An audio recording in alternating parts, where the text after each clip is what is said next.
Bueno, bueno, estamos dando comienzo a la clase del día de la fecha 10 de octubre de 2023. El tema que nos convoca en el día de hoy es la unidad 5, donde vamos a ver el concepto general de los paradigmas y algoritmos de cómputos paralelos. este, Vamos a ver varios paradigmas. Si bien lo vamos a mencionar, mostrar brevemente partes del código de los mismos, que van a ser básicamente pseudocódigo. No vamos a profundizar en ninguno, dado que el tiempo, digamos, de la materia hace que los presentemos, veamos algunas particularidades del mismo y podamos seguir avanzando. Bueno, básicamente apagando mi cámara, perdón, y dando acceso también a los que van entrando. eh, Voy a hacer una pequeña idea de lo que vimos en la clase anterior para que estén, digamos, en la misma sintonía y poder arrancar. Vimos técnicas de comunicación y sincronización entre los procesos que suponen un canal bidireccional, en el cual son ideales para programar aplicaciones de tipo cliente-servidor. También los puntos que vimos cambian una interfaz tipo monitor con opciones que se exportan a través de las llamadas con mensajes sincrónicos, y también existe alguna forma de sistemas operativos seguro o administrador de procesos que controla los procesos servidores. Ante un pedido de un servicio, activa, es decir, crea el servidor y entrega el servicio al cliente. También vimos, suponíamos, un modelo de tareas, o sea, los procesos concurrentes que pueden jugar un rol de clientes o servidores. También les había mencionado con el tema de lo que involucra la seguridad, que es las distintas peticiones, que pueden ser genuinas o falsas, y cuando se inunda de peticiones falsas, podríamos estar en la presencia de ataques de denegación de servicios o de servicios distribuidos. Entonces, eh, habiendo visto esquemas de interacción básicos de productor, consumidor, cliente, servidor e interacción entre pares, los tres esquemas básicos, estos anteriores, que acabo de mencionar, se pueden combinar de muchas maneras, dando lugar a paradigmas o modelos de interacción entre procesos. Entonces, en base a estos tres esquemas, se pueden desprender estos paradigmas que básicamente vamos a ver, eh, digamos, unos 6 7 paradigmas, donde el primer paradigma, en general, y para enunciarlo, hablamos de los servidores replicados. En este paradigma, o en este caso, los servidores manejan, mediante múltiples instancias, recursos compartidos tales como dispositivos o archivos. Ya vamos a ver, como su nombre lo indica, que hablar de servidores replicados es estar mencionando servidores que, digamos, tienen la misma sistema y que el mismo contenido, eh, digamos, y que reaplican justamente, por eso el nombre. También vamos a ver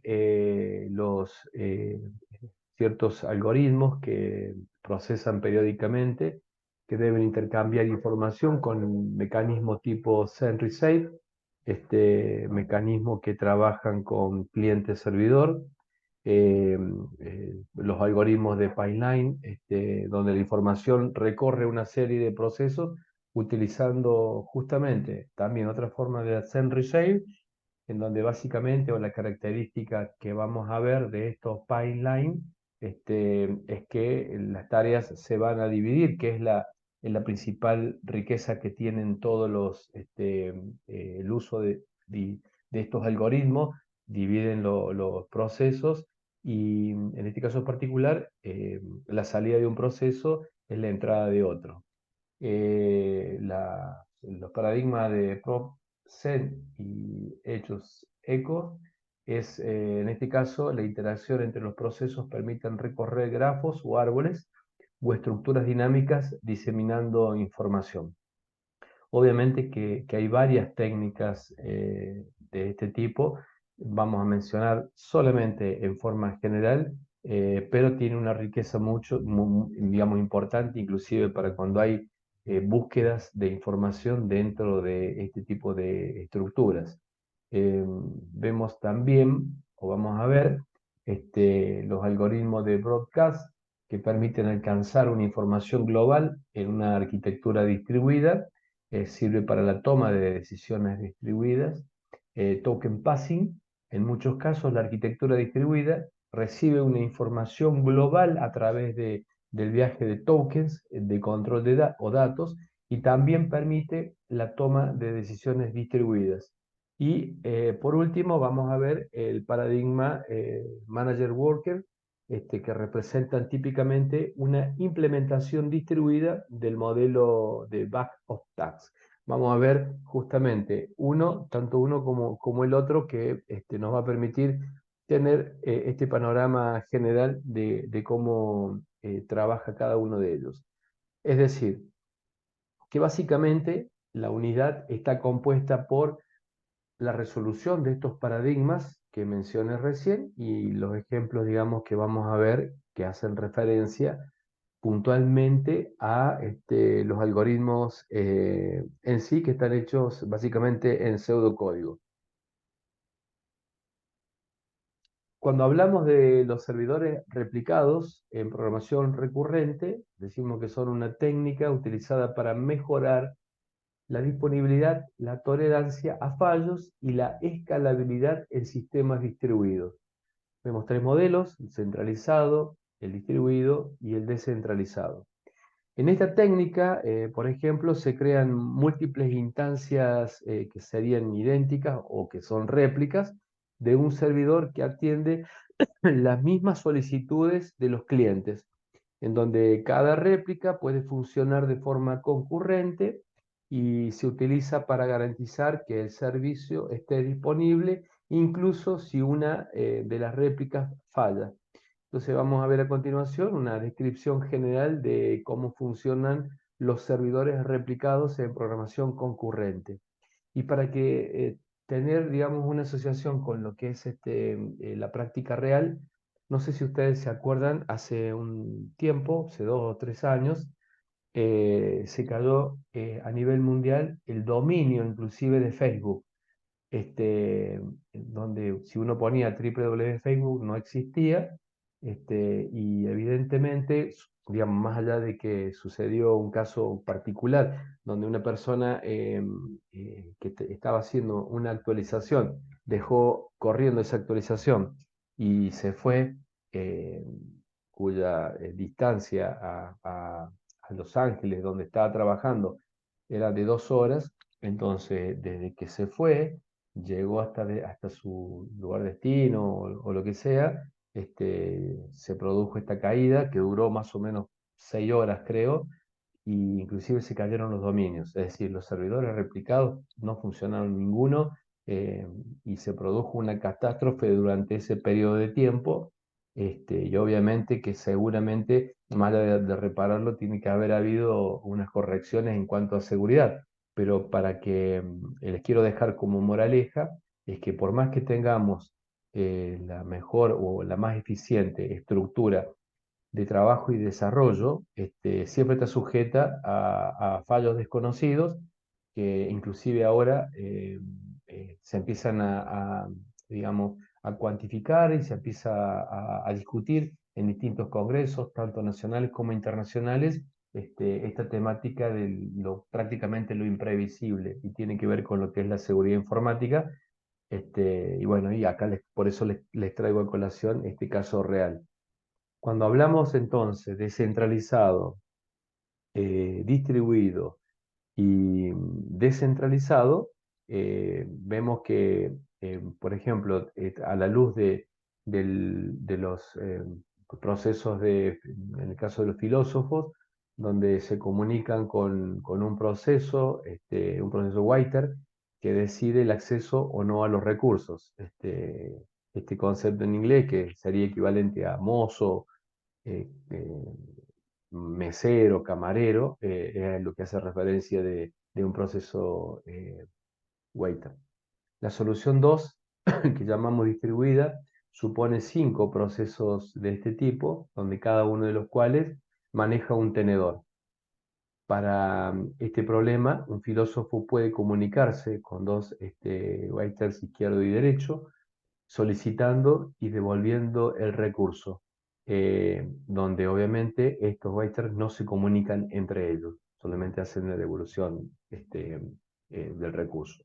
Y la solución 3, que llamamos descentralizada, donde cada filósofo se ve en un único waiter y donde los cambios de estos waiters se comunican entre ellos y de hecho cada uno de sus dos vecinos para decidir el manejo del recurso asociado a su filósofo, para entregarle o no los cubiertos para que pueda comer. Esto es básicamente, digamos, las modalidades que puede tener este tipo de servidores replicados y para el caso particular cuando tenemos para resolver el tema digamos, del problema de los filósofos. Podemos pasar al algoritmo, perdón, o al paradigma de, que habla sobre los latidos o pulsos en español, donde dice que es una técnica utilizada en programación concurrente y además distribuida, sirve para monitorear y garantizar la disponibilidad y la integridad de un sistema distribuido compuesto por múltiples nodos o componentes. El objetivo principal de este paradigma es detectar y recuperarse de posibles fallos de uno o más componentes del sistema de forma oportuna. Básicamente, como estamos viendo, hay cierto perfil de un determinado paradigma que usa un algoritmo y que tiene una prestación que podríamos identificar de una utilidad para cuando el contexto, digamos, sea acorde a ser aplicado. Se describe como un paradigma de programación concurrente, este paradigma, y donde tenemos casualmente estos, digamos, son varios puntos. Primero, la generación de los latidos, cómo funciona, me refiero, este algoritmo. Cada nodo o componente del sistema emite periódicamente un latido o un pulso a intervalos regulares para indicar que está funcionando correctamente. Esto es más o menos a similitud de cuando tenemos un dispositivo celular y ese dispositivo celular se conecta a una red inalámbrica. Cuando lo abrimos, vemos que por más que entremos a un lugar donde tiene una nueva red inalámbrica, probablemente en el preciso momento no lo descubra, sino que al cabo de un ratito. ¿Por qué? Porque a intervalos regulares está emitiendo un pulso de rastreo de frecuencia. Esto es más o menos parecido, donde a intervalos regulares indica que está funcionando correctamente. Estos latidos pueden ser mensajes, señales o algún otro tipo de comunicación específica del sistema. De esta manera entonces uno puede determinar que está funcionando sin ningún problema a través de, por ejemplo, este pasaje de mensajes que hacía referencia. La recepción de los latidos. Los otros nodos o componentes del sistema supervisan continuamente la recepción de latidos de sus compañeros. Si un nodo deja de recibir latidos de un compañero durante un periodo de tiempo especificado, asume que el nodo compañero ha fallado o se ha vuelto inaccesible. Es decir, en los ejercicios de práctica que ustedes están llevando a cabo a través de MPI, podríamos decir que están emitiendo constantemente una señal. Esta señal se llama latido.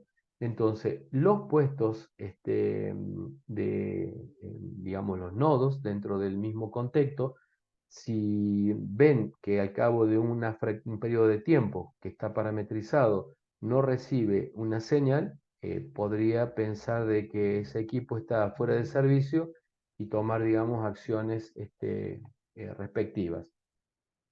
Cuando hablamos del tema de la detección de fallos, es cuando un nodo detecta que ha dejado de recibir latidos de uno de sus compañeros, puede considerar que este compañero ha fallado. Esto puede desencadenar acciones como la notificación al administrador del sistema, la reasignación de tareas a otros nodos o la realización de algún tipo de recuperación. Y la recuperación, dependiendo de la arquitectura y los requisitos del sistema, la recuperación de un fallo puede implicar diversas estrategias como reiniciar el nodo, reintentar la comunicación, redirigir el tráfico a otro nodo o tomar medidas específicas según el diseño del sistema. Y cuando hablo de esto, tenemos que tener presente que estamos hablando de equipos que están preparados con su performance para este tipo de tareas. No es solamente transformar un equipo que tenemos en uso o el que estamos asistiendo a esta clase y este equipo directamente se transforma o automáticamente le ponemos aplicaciones y lo transformamos en un servidor que cumpla determinadas características. Hay que recordar que hay servidores, por ejemplo, con un microprocesador que puede soportar muchas operaciones en simultáneo, como son los procesadores Xeon. Hay discos que trabajan con o trabajaban con hot swap, es decir, poder tener los discos ser cambiados en caliente. Entonces, esta temática, digamos, tiene que ver con a lo que hace referencia la, la tolerancia a fallo del cual mencionaba anteriormente. Eh, este paradigma es ampliamente utilizado en sistemas distribuidos y de alta disponibilidad como clúster de servidores, sistemas de base de datos distribuidas y redes de comunicación. Obvio porque justamente tiene esa orientación. Algunas implementaciones pueden incluir componentes adicionales como árbitros que supervisan y toman decisiones basadas en los latidos recibidos o sistemas de quórum para evitar falsos positivos en la detección de fallos. Y cuando hablamos del tema de árbitros, podemos pensar en una especie de scheduler que al cabo de determinada cantidad de latidos que se envíen en forma espaciada, es decir, se espera que en un minuto recibir, por ejemplo, 60 latidos, uno por cada segundo. Pero si en lugar de recibir 60 está recibiendo menor cantidad, se puede pensar de que hay microcortes. Entonces, a partir de ahí, generar, digamos, todas las posibilidades que el desarrollador puede llegar a pensar. Si hay microcorte, hacemos este camino. Si se cortó, voy a tomar este otro camino. Por ejemplo, se cortó la comunicación, no hay más latidos que en un minuto no se recibió, en 2 minutos no se recibió, o 2 segundos, o el tiempo que uno ha parametrizado. Entonces concluye que el servicio está caído y son las acciones que va a tomar. Entonces va a ejecutar las rutinas correspondientes para la atención de salvaguardar la información que en lugar de ser enviada a determinado dispositivo o componente vaya a parar a otro. Entonces, en resumen, este paradigma es en programación concurrente, se basa en una comunicación periódica de latidos entre los componentes de un sistema distribuido para detectar fallos y garantizar la disponibilidad y la integridad del sistema. Esta técnica es esencial para mantener sistemas confiables y tolerantes a fallos en entornos distribuidos y concurrentes. Obviamente que esto involucra una comunicación permanente y esta comunicación permanente tiene un alto costo que deberá ser justificado si el contexto donde es aplicado lo amerita. Entonces, teniendo esta premisa, esta otra premisa, podemos de nuevamente asegurar que cada solución está contextualizada de acuerdo a lo que estamos o la solución que se busca. Cuando queremos paralelizar, digamos, dependiendo de qué tipo de estrategia, podemos usar, por ejemplo, un esquema de divide y conquistarás, donde se distribuyen las cargas entre los workers, digamos, tengo un master y un worker, que realizan cálculos y utilizan con sus resultados a otros workers. Cada paso debería significar un proceso hacia la solución de un problema. Es decir, tengo un problema que lo descompongo y ese problema que lo descompongo dan una solución, espero la solución para ir integrándolo. Digamos, una cuestión esquemática de un pseudocódigo está puesto en este pseudocódigo. Otro ejemplo que podemos llegar a ver es las imágenes de una matriz, o sea, veamos una imagen como una matriz de píxel, donde tenemos m por n píxel. Entonces podemos pensar en armar tiras, o sea, strips, armamos tiras o conjuntos de filas para poder procesar, digamos, cada uno de los píxeles. Dice, naturalmente, en cada ciclo los resultados deben ser transmitidos entre los procesos vecinos porque las zonas pueden ser compartidas. Las iteraciones pueden ser fijas o tener un proceso coordinador o manager que detecte cuando alguno de los procesos workers encontró cambios en el labeling, porque justamente se rotulan los mismos. Otro ejemplo que tiene que ver con lo que denominan juegos de la vida, básicamente digamos, se utiliza para sistemas físicos o biológicos, donde se modelizan, eh, por ejemplo, el tema de la continuidad.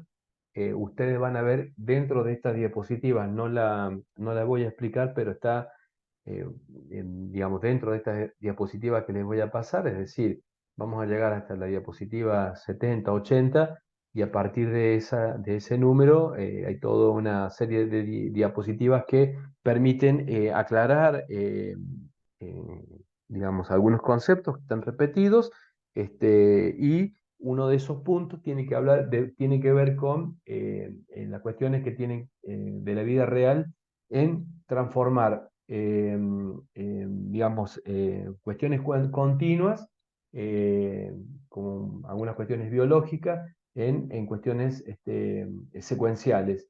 Esto se hace a través de unas operaciones matemáticas, fórmulas o teoremas matemáticos, donde, por ejemplo, está presente lo de Fourier, que permite armar espacios discretos, y ya cuando tenemos espacios discretos estamos hablando para el concepto nuestro, en ceros y unos. Entonces a partir de eso nos permite tener una cierta interacción.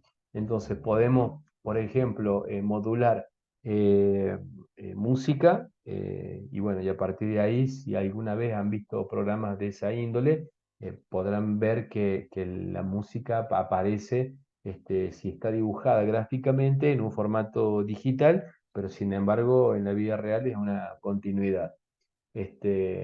Bueno, básicamente esto en el tema del juego de la vida, cuando hablamos de algún tipo de, digamos, celular, la idea es dividir el espacio en un conjunto de células donde cada una de ellas es un autómata finito. Obviamente siempre usando la estrategia de divide y conquistarás.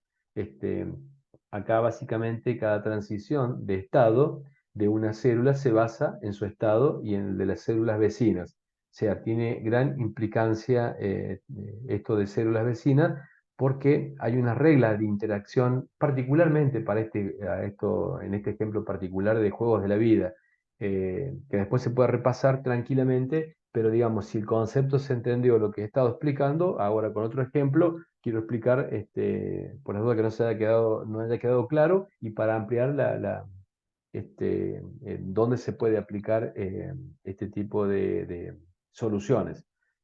El ejemplo simple, digamos, el juego de la vida, donde tenemos una grilla bidimensional, donde cada nódulo de una célula, que puede estar viva o puede estar muerta. Normalmente, cada célula tiene 8 vecinas que influyen sobre ellas. Entonces, una matriz donde tomamos la decisión en base a esto. ¿Y cómo lo hacemos? A través de interacción, digamos, que se define mediante este tipo de transiciones. Esto es como explicar el tema de lo que recién comentaba, de lo continuo discreto. Con Fourier, acá estoy mostrando, digamos, esto en este ejemplo, donde una célula viva puede estar rodeada por cero o una célula viva o muere. Una célula viva puede estar rodeada por 2 o 3 células vivas, y decir que sobrevive. y una célula viva rodeada por 4 o más células vivas muere, y una célula muerta rodeada por exactamente 3 células vivas revive. Obviamente los procesos de células interactúan con un paradigma tipo del que estamos viendo, eh, y justamente se lleva a cabo en un proceso de enviar y recibir mensajes en cada ciclo. Este juego dura por un número predeterminado de ciclos, por lo que no haría falta poner algo que controle. La inicialización de toda una grilla se lleva a cabo al azar, y a partir de ahí va jugando, digamos, y esta es la forma de modelizar, digamos, estas autómatas celulares. Este, Esto se puede, digamos, si a alguno le interesa, pueden mirarlo en un ejemplo que está puesto en esta diapositiva, del cual básicamente describe los puntos que recién mencioné. Pero se pone a modo de ejemplo para que se entienda dónde se aplica, digamos, este tipo de paradigma. Ahora podemos saltar a otro paradigma que recién lo mencioné inicialmente, que es el de pipeline, conocido como pipeline de datos o pipeline de ejecución. En programación concurrente se utiliza para mejorar el rendimiento y la eficacia de la ejecución de tareas al dividir un proceso complejo en una serie de etapas interconectadas. Cada etapa del proceso se representa como una unidad independiente de ejecución que procesa una parte de los datos y pasa los resultados a la siguiente etapa. Es decir, como cuando vemos el juego de la carrera de posta, que llega un atleta y le pasa no sé cómo se llama, el palo al siguiente atleta, y cuando lo recibe continúa. Estamos hablando de una cosa parecida. Este paradigma es especialmente útil en sistemas multiprocesos o multinúcleo, donde varias tareas pueden ejecutarse en paralelo. Y bueno, y a continuación explico cómo funciona. Eh, la división de etapas, el proceso se divide en una serie de etapas secuenciales, donde cada etapa realiza una tarea específica en los datos de entrada. Cada etapa tiene una entrada y una salida.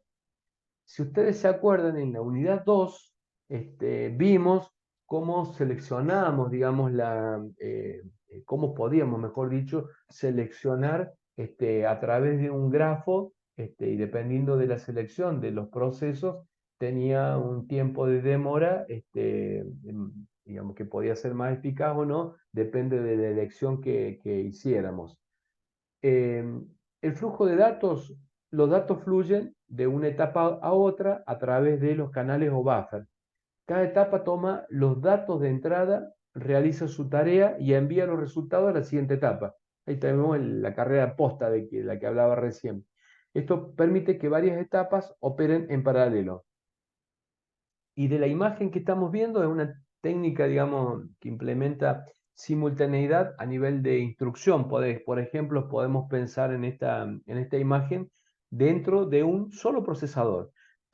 Intenta mantener ocupada a cada parte del procesador, dividiendo las instrucciones entrantes en una serie de pasos secuenciales que se realizan por diferentes unidades del procesador que trabajan en forma simultánea.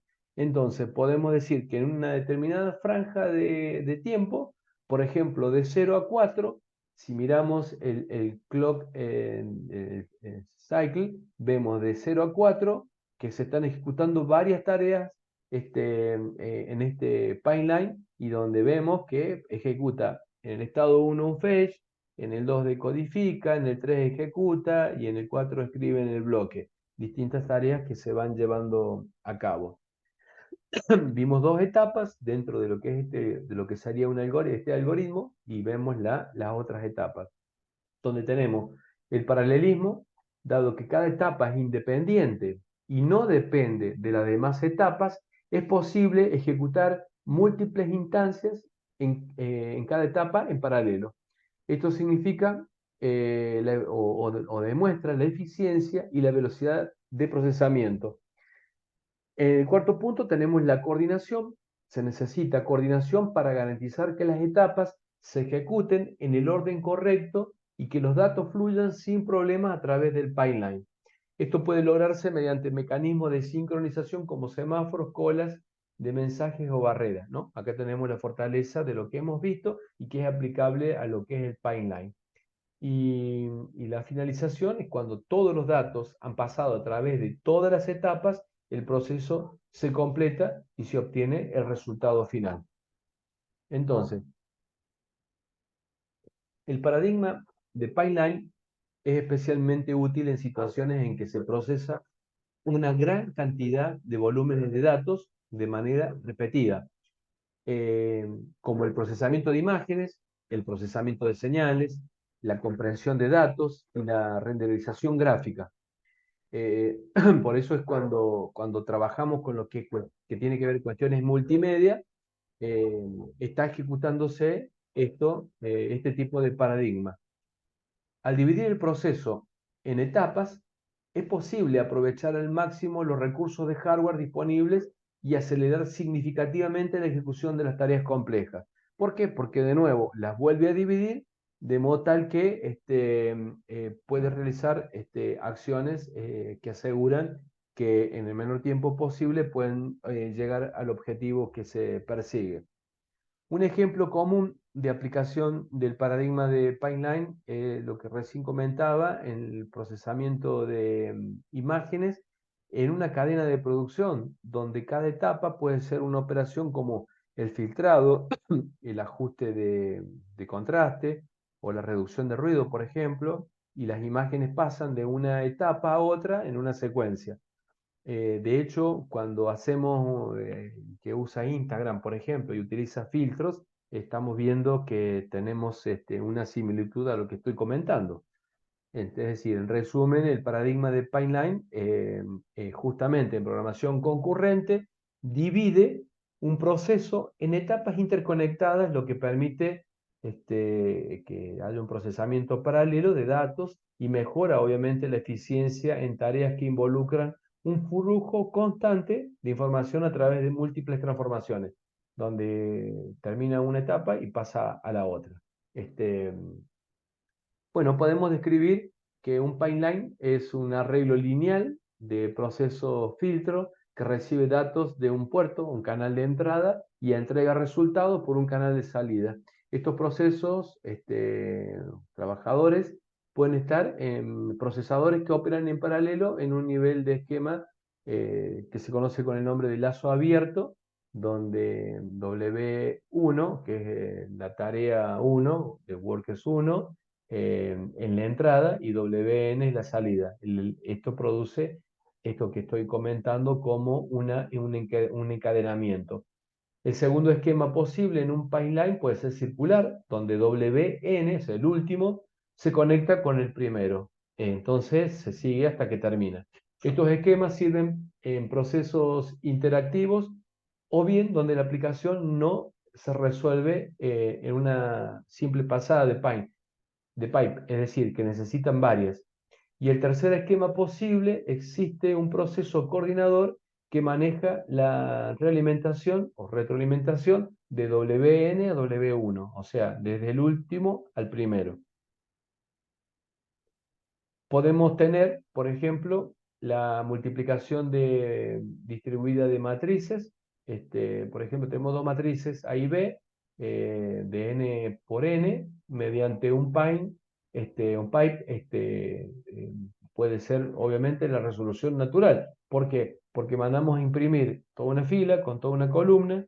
Entonces, toda la fila de un determinado, digamos, de toda la fila de una matriz y siguiendo cómo es la multiplicación de matrices, se pueden, justamente las dividimos y las enviamos para que produzcan el resultado en una matriz C. Bueno, la modalidad que se puede instrumentar es en esto.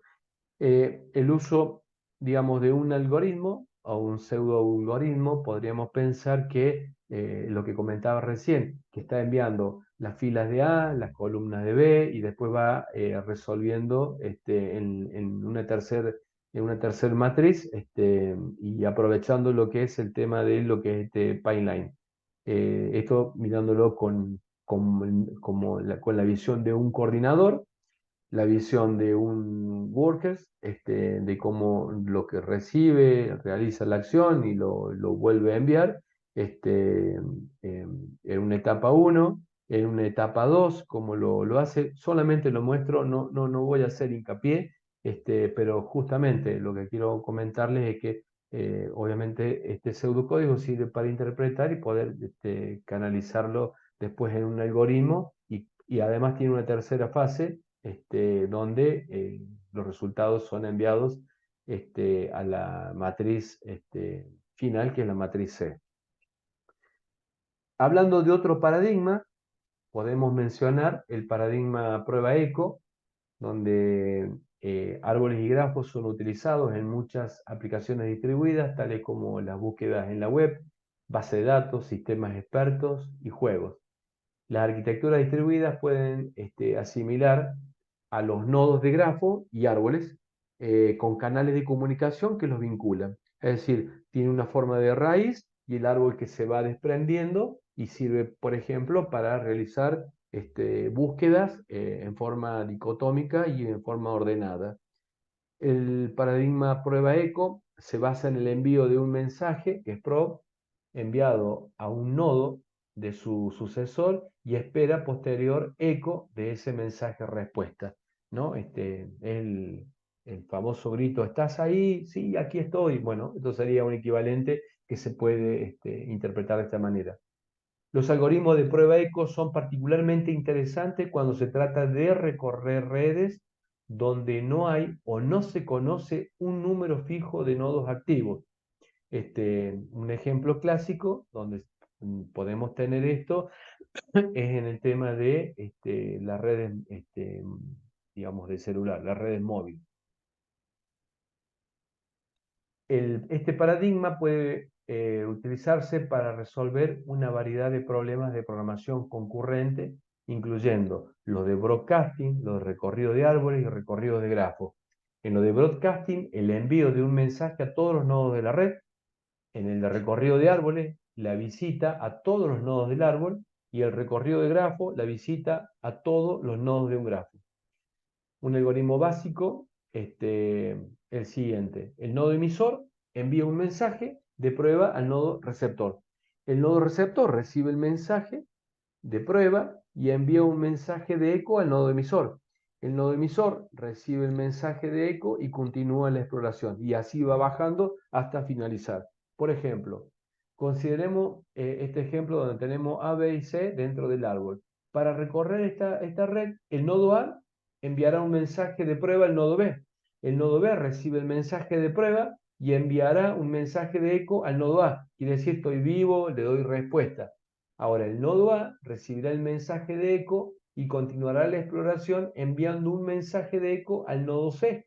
Y el nodo C recibirá el mensaje de prueba y enviará un mensaje de eco al nodo A. Entonces, de esa manera me aseguro también el tema de la continuidad. El algoritmo básico que vimos puede ser modificado para mejorar la eficiencia y su fiabilidad, que es la que hacía mención. Una variante común es utilizar un temporizador para controlar la espera del mensaje del eco. Si el mensaje de eco no llega antes de que expire ese temporizador, el nodo emisor asume que el nodo receptor está inactivo y a continuación continúa en la exploración. Puede ser también que deducir de que el nodo, digamos que hay un problema en la comunicación, etc. Y por lo tanto, de existir eso, puede tomar las acciones pertinentes. Otra variante es utilizar un número de intentos para controlar la cantidad de veces que el nodo emisor envía un mensaje de prueba al nodo superior. Si el mensaje de eco no llega después de un número determinado de intentos, el nodo emisor asume que el nodo receptor está inactivo y continúa la exploración a partir de ese nodo. Las aplicaciones pueden ser usadas en bases de datos distribuidas para la distribución de consultas y actualización entre los nodos de la base de datos. Se puede usar en sistemas de archivos distribuidos, es decir, para la replicación de datos entre los nodos del sistema de archivos. También se puede utilizar en redes de sensores para la recolección de datos de los sensores se puede usar juegos en línea para la sincronización de los estados en los jugadores. Una aplicación que tiene, que recuerdo, hay una aplicación a nivel mundial que como que toma la temperatura no, que toma el estado de continuidad de Internet en los países. Se colocan nodos que están haciendo latidos constantemente, donde en ese latido va informando la velocidad, si tiene, si hubo un corto, conectividad, etcétera, y todo, digamos, usando este concepto de eh, digamos, los workers, se distribuye la funcionalidad de cada una de los nodos, que son un aparatito que se colocan con conexión a red nada más, y eso alimenta una red mundial a nivel académico y permite determinar, digamos, el estado de Internet. Esto lo tiene, por ejemplo, la Universidad Federal de Minas Gerais en Belo Horizonte, y uno puede acceder y mirar y tener una idea de promedio, qué velocidad promedio tiene Brasil, bueno, los microcortes que se han recibido, después distribuirlos geográficamente, etcétera. Y esto se logra justamente con lo que estoy comentando en este momento. Las ventajas y desventajas, como ventaja es simple de implementar, es relativamente eficiente y es fiable en la mayoría de los casos. Y las desventajas, por ejemplo, pueden ser ineficiente en redes con muchos nodos, por la latencia y la espera, y puede ser un poco fiable en redes con nodos inestables, porque, digamos, la comunicación estaría peligrando en esta intermitencia de conectividad que puede llegar a brindar esa red. Bien, pasamos a hablar de lo que es broadcasting, un método para enviar mensajes a todos los nodos de una red. Se basa en el envío de un mensaje único desde un nodo emisor a todos los nodos receptores. Es particularmente útil cuando se trata de enviar información a un gran número de nodos en forma simultánea.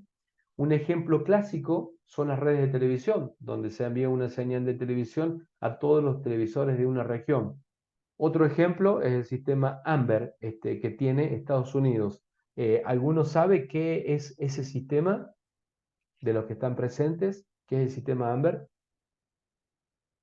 Es el sistema que tienen de búsqueda de menores, si no me equivoco. Exactamente.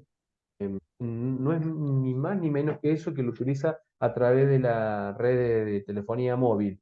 Es decir, que supongamos, em, ahora, porque ya está encarado el trabajo y porque es necesario aprobar cada uno de ustedes, pero por ejemplo, una línea de investigación que se podría desprender a partir de esta materia podría ser, por ejemplo, desarrollar un sistema AMBER de Río Negro. ¿Y en qué consistiría? Que cuando ante una emergencia de un evento inesperado, que puede ser trágico, lo que sea, como el secuestro de una persona, la rotura, digamos, de un camino, etcétera, podrían usar con estas metodologías, así como lo están viendo y después lo trasladan a código, podrían estar implementando un sistema AMBER en Río Negro y bueno, y después hasta poder usufructuar ese desarrollo para poder implementarlo en el resto de las provincias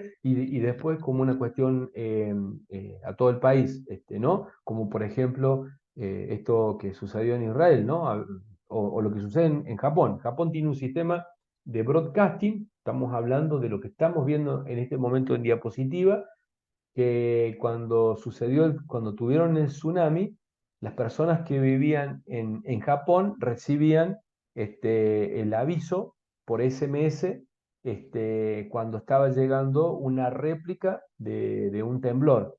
Una prima que vivía en en una base naval me comentaba que vivían en un edificio y era terrorífico y cada vez que recibía ese mensaje tiritaban porque venía la réplica tras réplica y bueno, este tipo de situaciones, o mejor dicho, de soluciones son las que pueden proveer ustedes para realizar determinadas acciones. Otra aplicación que pueden llevar a cabo mediante un proyecto de investigación, por ejemplo, la Universidad Federal de Minas Gerais en Belo Horizonte. Fue contratada el área de concurrencia, es decir, supongamos, nos están contratando a nosotros, la televisión O Globo, para mejorar la calidad de transmisión del Mundial que se va a llevar a cabo, estoy hablando del pasado, ¿no? Pero que se llevó a cabo en Brasil. Entonces, ¿qué hizo? Utilizó la temática de los algoritmos existentes y fue experimentando y probando para dar una solución. Y obviamente se le pidió a una universidad que lo desarrollara y que tiene el conocimiento, como ahora lo tienen ustedes, y de esta manera lo usufructó en ese momento y obviamente, más allá de ganar una X cantidad de dinero, porque digamos termina siendo oneroso, terminó siendo una gran estimulación para los docentes y los alumnos que participaron de ese proyecto. ¿Qué hizo falta? Está bien, la contratación. ¿Qué hace falta para que puedan implementar el sistema AMBER? Animarse. Obviamente que es leer, estudiar, pero básicamente es animarse. Lo pueden hacer y cómo no, si ya tienen el conocimiento básico. Lo demás es pulir en finito una determinada área. Así que bueno, les estoy dejando ideas para proyectos finales, ideas para cuando se reciban y no encuentren trabajo, por ejemplo, ¿qué hago? Bueno, me voy a transformar en un empresario informático para dar este tipo de soluciones. ¿Y qué hacen? Van mirando los algoritmos y ver dónde se pueden implementar o llevar a cabo según la necesidad que haya. Y esta necesidad, obviamente, no solamente pasa, esta es una necesidad en Argentina, sino en cualquier lugar del mundo, y lo pueden implementar. Eh, el paradigma de broadcast se puede utilizar para resolver una variedad de problemas en la programación concurrente, incluyendo notificación, el envío de una notificación a todos los nodos de una red, es lo que acabo de hablar, Amber, televisión. Distribución de datos, la distribución de datos a todos los nodos de una red, la sincronización de los estados de los nodos de una red. Eh, como el algoritmo básico, podemos verlo de la siguiente manera. Tenemos dos pasos. El nodo emisor envía un mensaje a todos los nodos receptores. Cada nodo receptor recibe el mensaje y los procesa. Pero también podría decirle al receptor, mira, lo recibí, perfecto. Y de esta manera el emisor poder entregarle a quien lo emitió la seguridad de que le llegó porque se lo comunicó el nodo receptor. Entonces uno puede tener cuantificado la pérdida de mensajes que hubo en el camino por diversas índoles y los que llegaron fehacientemente. Un ejemplo, supongamos estos tres nodos, como vimos anterior, A, B y C, para realizar el broadcast en esta red, el nodo A enviará un mensaje a todos los nodos de la red. El nodo B recibirá el mensaje y lo procesará. El nodo C recibirá el mensaje y lo procesará. Si ustedes miran el ABC, veamos, en la antena A hay conectados 10.000 celulares. En la antena B, esto en la antena A que está en Viedma, hay 100.000 celulares. En la antena B, porque la antena A con la antena B que está ubicado en Bariloche, son 70.000 celulares, se conectan.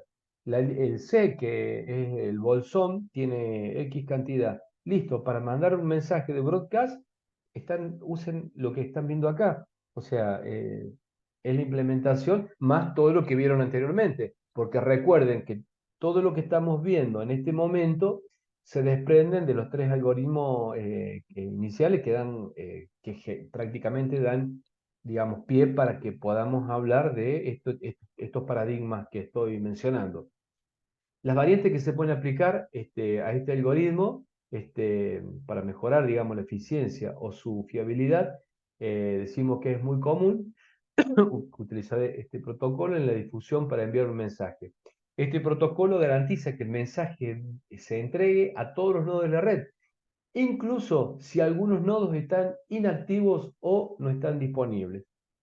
Otra variante es utilizar un protocolo de árbol para enviar el mensaje de decir, este protocolo garantiza que el mensaje se entregue a todos los nodos de la red de forma eficiente. ¿Y cómo me doy cuenta que lo entrega eficientemente? Porque le hago el broadcast y digamos, el emisor a los receptor y el receptor tiene que decir que lo recibió. Entonces, si no lo recibió, tengo que seguir insistiendo, enviándole, porque en algún momento se va a conectar. Si al cabo de X cantidad de tiempo, y acá estoy metiendo otra variante, si al cabo de X cantidad de tiempo de enviar el mismo mensaje, puedo pensar que ese dispositivo celular le está mandando el mensaje a Amber, quiere decir que lo tiene apagado, se lo rompió, lo pago hoy o no se usa más, por ejemplo.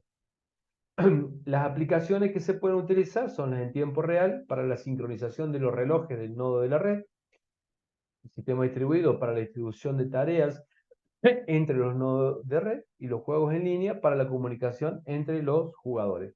Y como dijimos y mostramos hace rato, tiene ventajas y desventajas.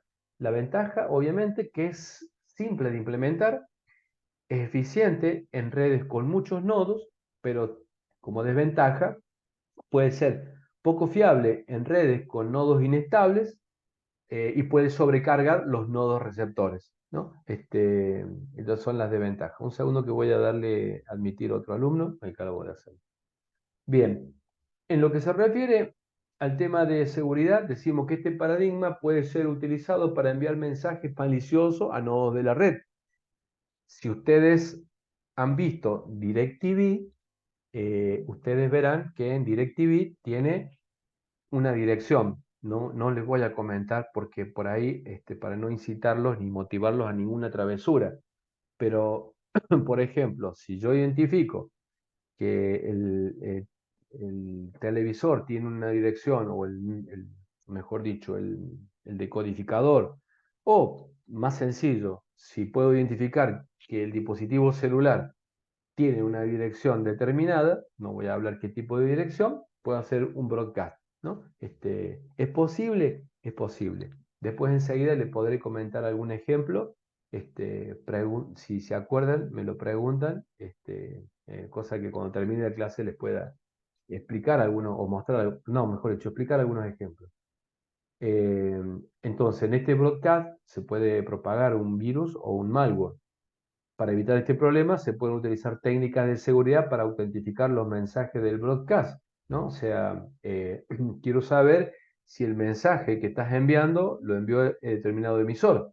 Pero acá se presenta otro problema y otra trampa. ¿Qué pasa si tengo una suplantación de identidad? Me estás mandando un mensaje haciéndome parecer que sos vos y sin embargo yo te quiero dar una respuesta y te la envío, pero vos no me enviaste la solicitud. Es decir, que yo te estoy atorando con todos los nodos diciéndote que lo he recibido y en algún momento probablemente el servidor o el que haría de emisor podría provocar una falsificación de peticiones, lo cual se transforma en un ataque de denegación de servicios o de servicio distribuido, donde el emisor no envía el mensaje, pero alguien lo envía, pero poniendo como rótulo un determinado nodo, entonces todo el mundo le responde ese nodo. Como no es inteligente, lo terminan atosigando y degradando la performance. Bueno, dentro de los algoritmos que se pueden utilizar de broadcasting, pensando que justamente habíamos visto en el ejemplo que teníamos A, B y C, podemos pensar que en lugar de A y B, C tiene mucho más nodos y un pseudo algoritmo que podemos llegar a ver, lo vamos a ver en la siguiente diapositiva, que obviamente no lo voy a explicar, simplemente mostrar que es posible, se puede encarar, está el algoritmo, un pseudo algoritmo, que obviamente los algoritmos están disponibles en internet, que se pueden utilizar, el cual se pueden utilizar y pueden servir para mejorar aspectos operativos como en el caso que recién comentaba de la televisión, la O Globo, que contrató a la UFMG. Eh, tema de otra vez el algoritmo, esta es la última parte. Y bueno, básicamente en el algoritmo esto, cómo obtenemos la topología de la red. La solución que constituye esto que vimos de Spanning Tree es obviamente más eficiente, pero requiere conocer la topología de la red, del algoritmo este, si lo hubiéramos visto en detalle.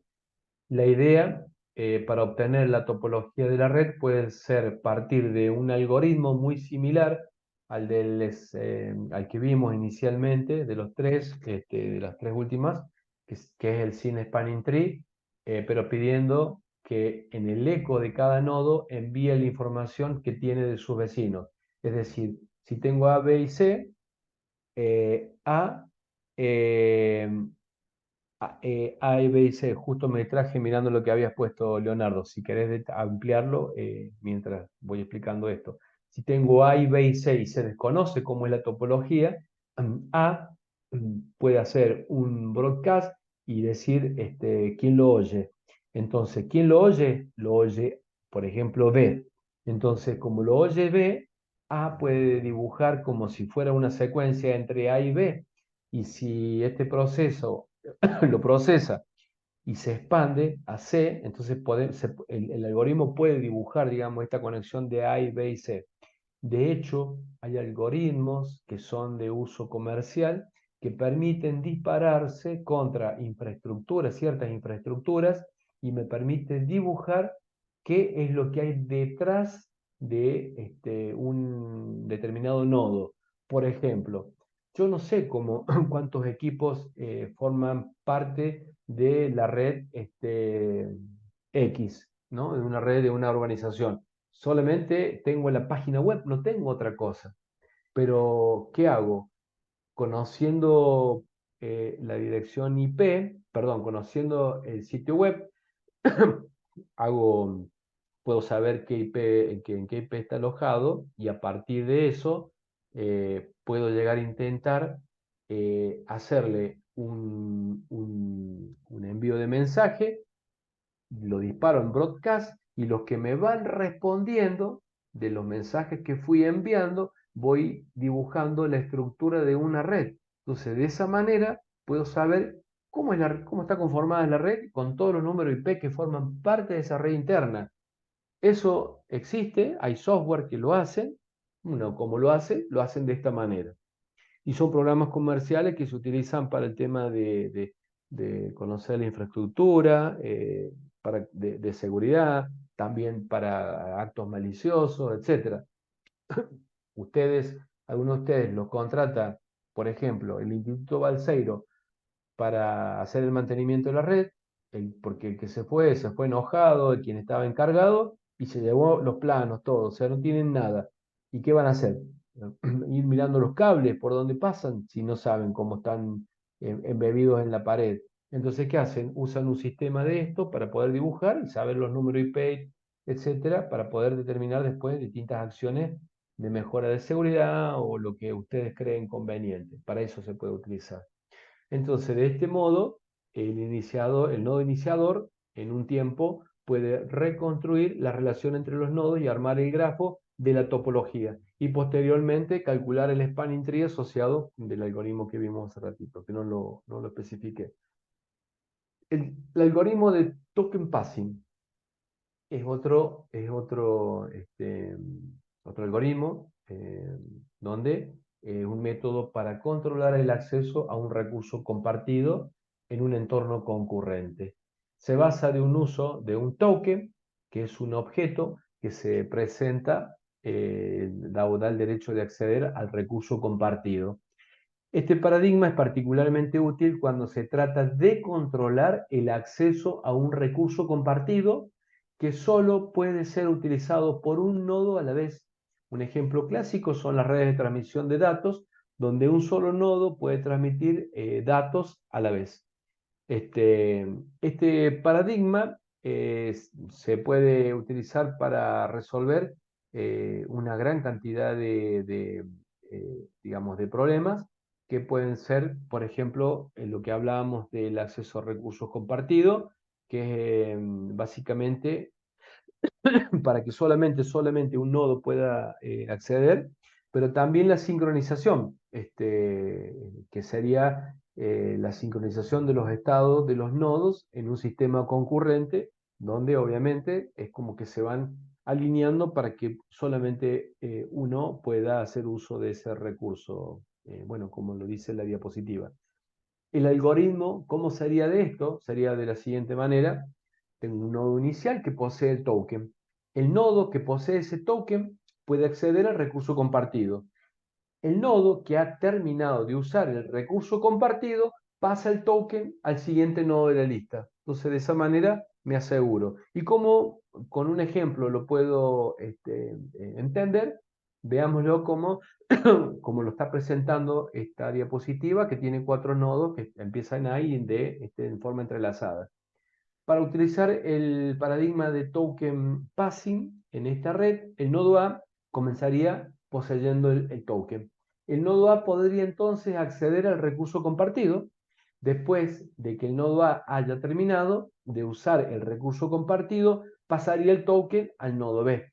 El nodo B podría entonces acceder al recurso compartido y el proceso continuará de esta manera hasta llegar al nodo final, ¿no? ¿Qué variantes se pueden hacer con esto? Por ejemplo, es común utilizar un protocolo de ronda con Robin para pasar el token, ¿no?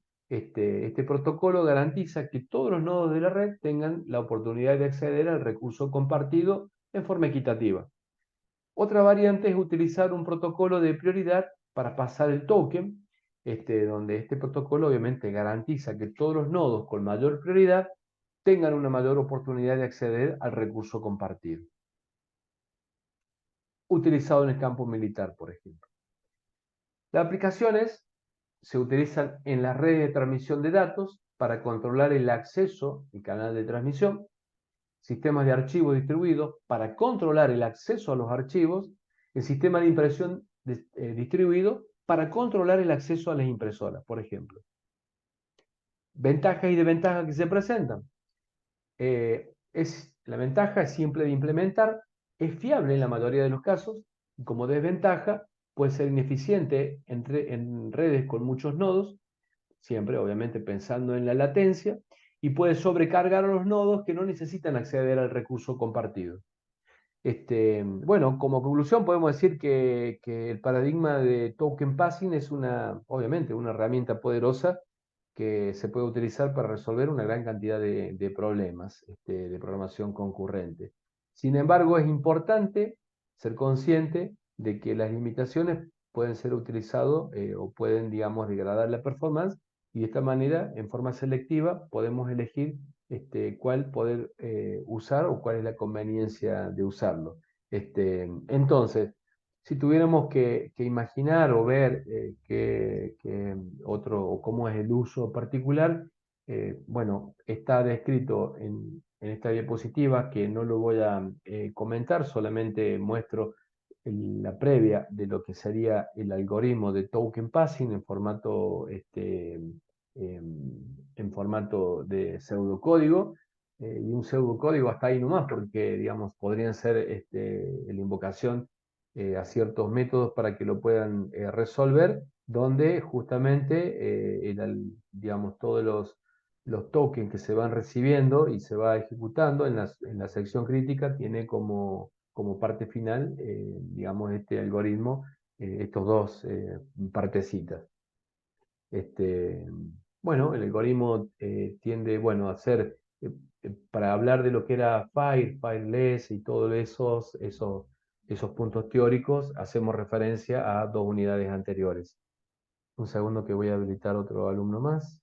Bien, y ya en un ratito hago una pausa, aunque esto es muy corto, digamos, esta unidad, porque básicamente presentar, digamos, todos estos paradigmas y ya estamos casi en la etapa final de los paradigmas que estamos viendo.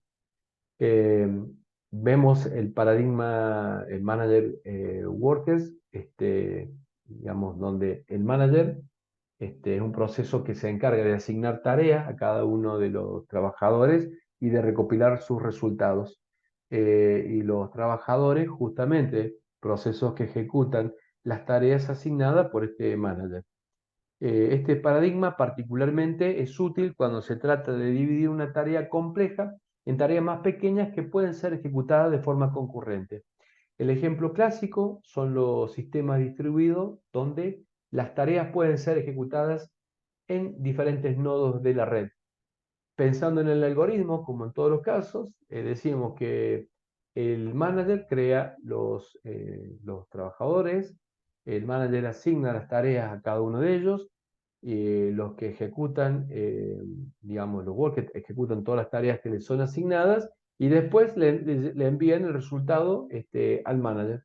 Un ejemplo, podemos considerar una aplicación que se divide en dos tareas. La tarea 1, leer los datos de disco. La tarea 2, clasificar los datos. El manager se encargaría de asignar las dos tareas a los dos workers. Cada uno de ellos ejecutarían las tareas asignadas y enviarían los resultados al manager. El manager, ¿qué hace? Recupera los resultados de los workers y genera la clasificación final del conjunto de datos. ¿Qué variantes se pueden hacer sobre esto? Básicamente, obviamente pensando en las mejoras de eficiencia y de fiabilidad, una variante común es utilizar un pool de workers. Este enfoque permite al manager reutilizar los workers que han terminado de ejecutar una tarea, los tiene obviamente asignados, que puede ser mediante una fila, y poder reutilizarlos los mismos de acuerdo al orden de prioridad que quiera establecer. Otra variante es utilizar un sistema de prioridades, donde este enfoque permite al manager asignar tarea a los workers de acuerdo con su prioridad.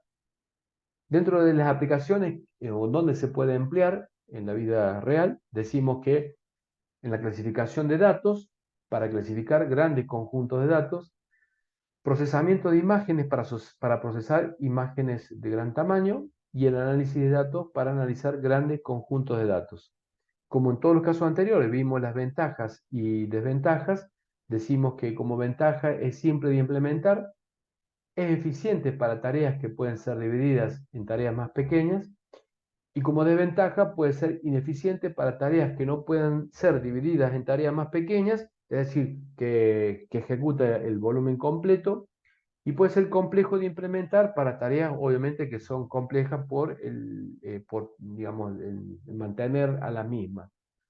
Como conclusión, podemos decir que este paradigma es obviamente una herramienta muy poderosa, como las que hemos visto de acuerdo al contexto donde se emplea. Es utilizada para resolver una variedad importante de problemas en lo que es programación concurrente. Sin embargo, es importante ser consciente que sus limitaciones para poder utilizarlo en forma efectiva es selectiva de acuerdo al contexto con el que se use. Y casi como casi últimos puntos que estamos viendo, hablamos de manager workers con back de tareas distribuidos. ¿En qué consiste? Un concepto de back of tasks supone un conjunto de workers que comparten una bolsa, ¿no? Que contiene tareas o procesos independientes o datos compartidos, ¿no? Dentro de esa bolsa. La idea es que cada de los workers pueden hacer uso de los datos y tareas, así como crear nuevas instancias o tareas que queden en la bolsa. La mayor virtud de este enfoque es la escalabilidad y la facilidad para equilibrar la carga de trabajo a los workers, ¿no? Porque siempre la misma bolsa, entonces incorporamos y trabajan siempre con esa bolsa. Este, eh, Básicamente, digamos, como dice la diapositiva, analizamos la implementación de este paradigma con mensajes en lugar de memoria compartida, y para esto un proceso manager implementará la bolsa manejando todas las tareas, comunicándose con los workers y detectando el fin de tareas. Básicamente un campo de acción que puede ser implementado es en el tema de las matrices, que obviamente tenemos, anteriormente habíamos visto la aplicación sobre las matrices. Acá también podemos ver dentro de este administrador o manager que distribuye, y el algoritmo en esta previa básicamente está distribuido en distintas pseudocódigos armados donde simplemente vuelvo a mostrar el código eh, implementado, y creo que como último punto estamos viendo el tema de las transacciones que se realizan sobre un servidor. Básicamente, una transacción define una secuencia de operaciones realizadas por el servidor, el cual puede ser conceptualmente atómica. El concepto de atómica es fundamental porque, digamos, da indivisibilidad en una operación, de modo tal que se realiza la acción o no se realiza. No se realiza media. A eso me refiero porque puede tener consecuencias en los datos o en el proceso que se está ejecutando. Y obviamente que esto se hace, estas operaciones de tipo conceptualmente atómica, como hace referencia a la diapositiva, indistintamente de los usuarios que estén haciendo uso, o la cantidad de usuarios, y obviamente dentro de las estructuras que además pueden soportar la falla. Imaginemos un servicio que esté siendo accedido por muchos usuarios y que por un defecto de un disco, por un corte de luz o una catástrofe, se produzca, digamos, una interrupción y donde los usuarios estaban comprando boletos de avión y hayan hecho la transacción de pago y el pasaje quede en un limbo y el que pagó perdió el dinero y el pasaje no lo pudo obtener y que le genere otro trámite. Bueno, estas situaciones son las que hablan de la atomicidad. Todos los procesos de control de concurrencia tratan de demostrar la equivalencia con una secuencia ordenada de operaciones de secuencia. Eh, Vimos, ¿no? Acá dice, veremos, tres control de concurrencia, de los bloqueos, control optimista y una ordenación de tiempo, donde básicamente eh, donde hacemos hincapié en la atomicidad y la consistencia de las operaciones sobre los datos, en esto de tener múltiples clientes y un servidor, y donde los multihilos y la sincronización es importante tenerlo presente. Esto puede ser vital en operaciones, operaciones bancarias, donde tenemos que el depositar, extraer, consultar saldo, etcétera, se llevan en forma permanente y donde nosotros lo podemos hacer en lenguaje Java, sincronizándolo, usando espera, notificación, es decir, dándole transparencia para el cliente. Y cuando se produce algún tipo de fallas físicas del servidor, poder restablecer los errores, donde podemos tener presente la falla en los dispositivos de almacenamiento de datos, falla en memoria RAM, memoria de disco, etcétera, y donde necesitamos que justamente poder cambiar aquellas partes que estén malas, y para eso necesitamos, por ejemplo, el punto de partida, usar servidor replicado en algún caso, digamos.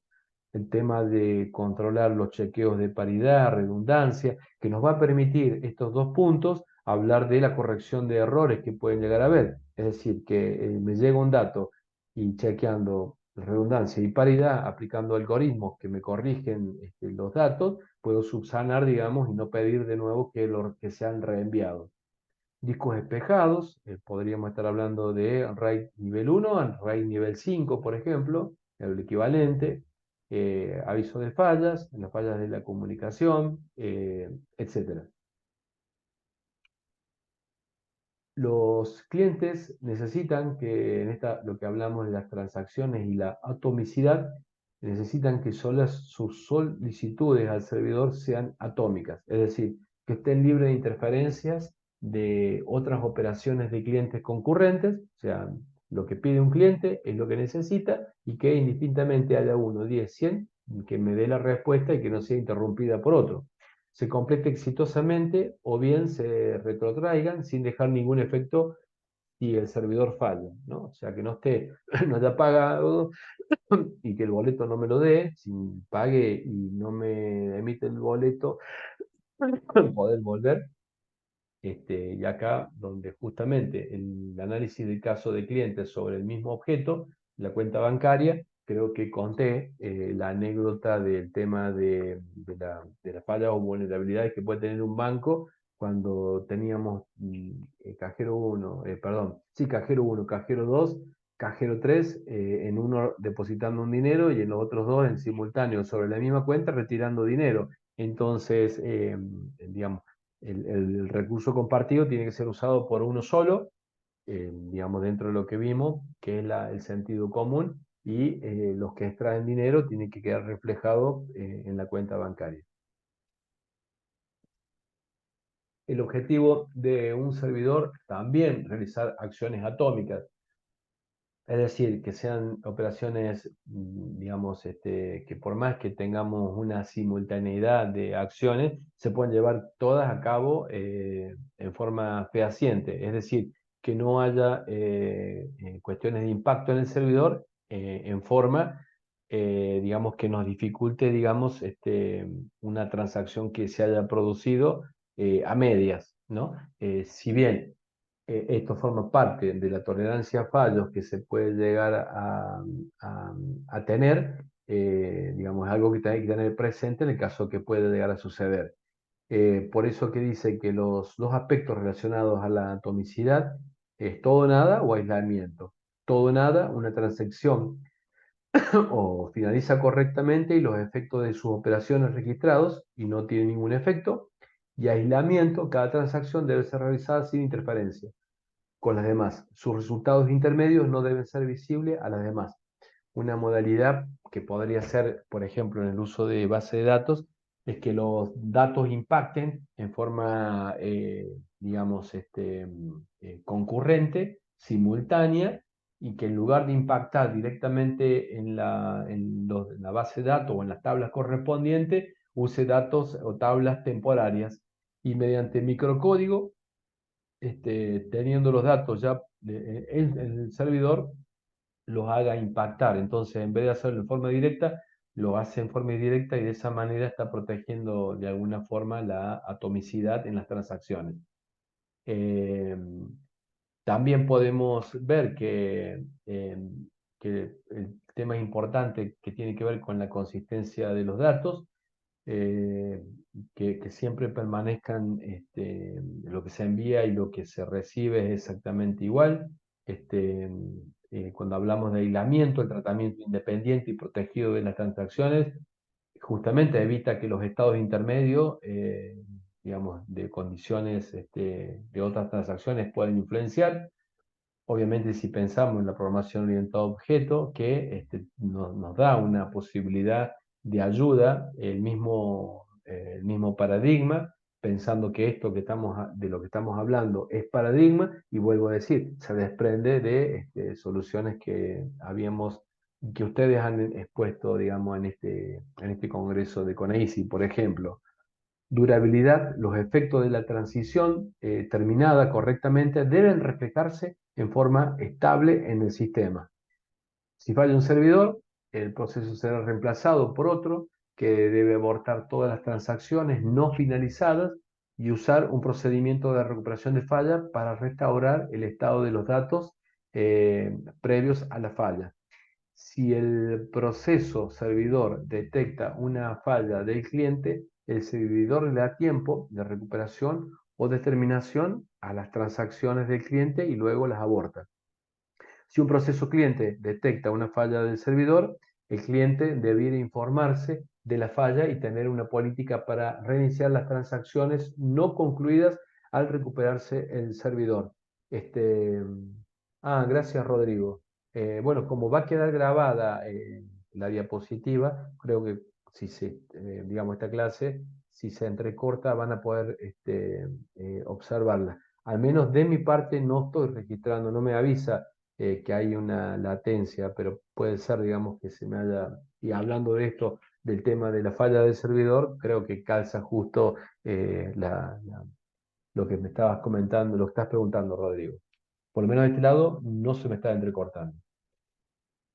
Bueno, el proceso que si alguno de ustedes ha facturado o ha hecho una facturación cuando ha emitido una factura a través del sitio de AFIP, digamos, podrá comprobar algunas de las acciones que he descrito en esto de hablar de servidor. Bueno, básicamente los controles de concurrencia hablamos de las actualizaciones perdidas, donde dice tomemos el ejemplo de depósitos concurrentes correspondiente al 20% del saldo a partir de un saldo dado.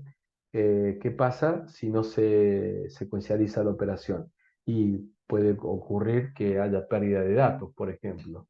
Podemos tener recuperaciones inconsistentes, una equivalencia secuencial, donde hay que convertir las operaciones concurrentes en equivalentes secuenciales consistentes, eh, y resolver, obviamente, operaciones conflictivas. De dos cajas me están queriendo depositar, a quién actualizo primero para que, digamos, si tenía 0 pesos y me va a depositar de la caja 1 1 millón y de la caja 2 2 millones, y en simultáneo estoy grabando, el resultado final debería ser 2 millones en total, y no que la operación me dé en esta operación conflictiva 1 millón y el otro de nuevo 1 millón. Como resultado, ¿cuánto tenés? 1 millón. Pero para, si deposité en la caja 1 1 millón, en la caja 2 2 millones, otro millón debería tener dos y no uno. Bueno, a esto hace referencia. Por eso es que habla del ejemplo del banco, de lo que he estado comentando y de lo que les he comentado anteriormente, que básicamente usando, por ejemplo, lectores y escritores, cómo vamos trabajando para resolver este tipo de situaciones. También hablamos de la recuperabilidad de las transacciones abortadas, donde tenemos, por ejemplo, lecturas sucias, recuperación de transacción, abortos en cascada.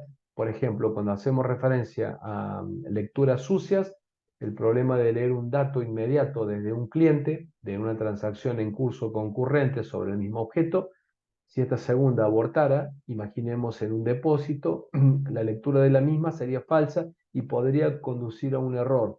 Entonces, imaginemos una extracción de una consulta de saldo. Pero esto, lo que les digo, es algo que, esta lectura sucia, es algo que existe hoy en el sistema bancario argentino. De hecho, fue lo que les comenté, que lo demostré en 3 pericias informáticas que le hice, digamos, en un banco, donde la tercera hasta lo hice con un cliente, y bueno, y tenemos este tipo de lectura sucia, donde se extrae dinero digamos, el nivel de concurrencia, el nivel de seguridad no se cumple, no se puede abortar, digamos, la transacción o un depósito de una cuenta a otra, y tenemos, digamos, esto que sería irrecuperabilidad, digamos, de transacciones. Recuperación de la transacción: para evitar el efecto anterior, toda transacción que utilice un dato intermedio dependiente de la transacción no finaliza, debería esperar hasta darse por finalizada.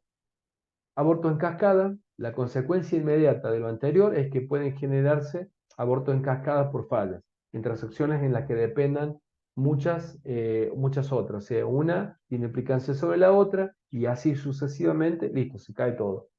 Evitar el mayor evitar esto implica mayor demanda, evitando la lectura de datos de objetos con transacciones no terminadas. Esto es decir, hablando siempre de utilizando software moderno con hardware moderno y que obedezca esto va a permitir cumplir con normativas modernas, porque si no, el software, el hardware y toda la temática de ingeniería de desarrollo que esté presente está vigente de acuerdo al año que estaba ese hardware. Pero en la actualidad o en un futuro, si me mantengo con lo que tengo, en un futuro que ha salido cosas nuevas que me permiten, o tienen otras normativas, obviamente que va a ser difícil de poder mantener o llevar a cabo, y que sea esto consistente.